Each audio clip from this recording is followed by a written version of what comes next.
Et bonjour à tous, on se retrouve aujourd'hui pour la correction de l'exercice 7 de l'envoi d'algèbre, dont l'énoncé est le suivant. Donc on prend x, y et z des réels strictement positifs, et on suppose que x, y plus y, z plus zx est égal à 1. Bon, pourquoi pas.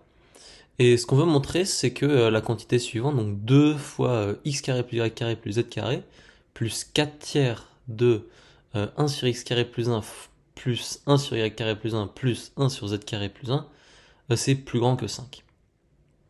Je vais essayer de chercher un peu, pour ceux qui ne l'avaient pas déjà fait lors de l'envoi, et j'ai bientôt donné une indication. Et mon indication est la suivante, donc l'idée ça va être de se ramener à une inégalité à une seule variable, parce que les inégalités à une variable c'est plus simple, surtout que là elle va être polynomiale.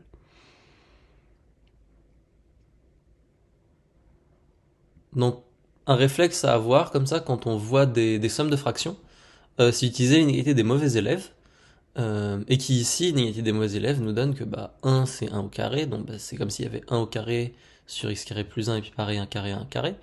Donc maintenant on peut juste prendre 1 plus 1 et élever tout ça au carré et juste sommer les dénominateurs pour obtenir donc 1 plus 1 carré 9 sur x carré plus 1 plus y carré plus 1 plus z carré plus 1, donc x carré plus y carré plus z carré plus 3.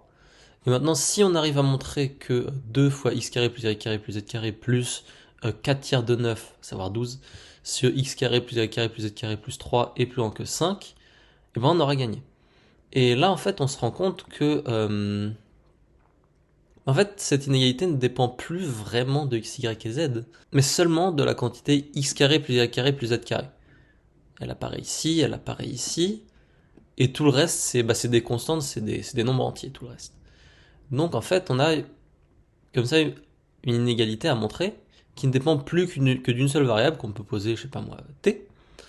Et on veut montrer donc maintenant que 2t plus 12 sur t plus 3, ça va être plus grand que 5.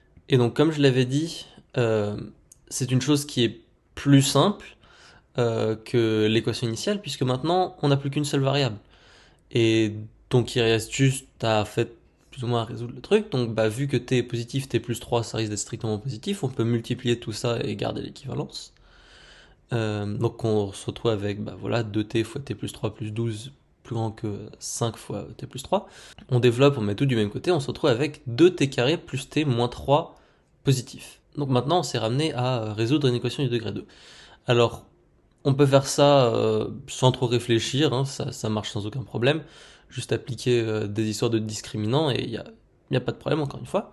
Mais on peut aussi se rendre compte que dans l'inégalité initiale, on avait égalité lorsque x égale y égale z est égal à 1 sur racine de 3.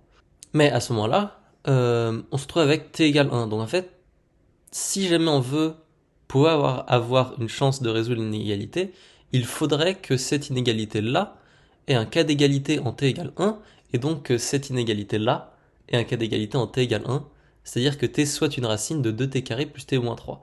Bon, on vérifie facilement que c'en est effectivement 1, parce que 2 plus 1 moins 3, ça fait 0. Donc on peut factoriser notre polynôme par t moins 1. Et on trouve facilement l'autre terme qui nous reste, à savoir 2t plus 3. Donc, on a 2t carré plus t moins 3 qui est égal à t moins 1 fois 2t plus 3. Et maintenant, si on veut que ce produit soit positif, il faut que ces deux facteurs-là, donc t moins 1 et 2t plus 3, soient tous les deux du même signe. Si jamais t est plus grand que 1, alors les deux sont positifs. Si jamais t est plus petit que moins 3,5, alors ça va toujours, alors les deux termes vont être négatifs.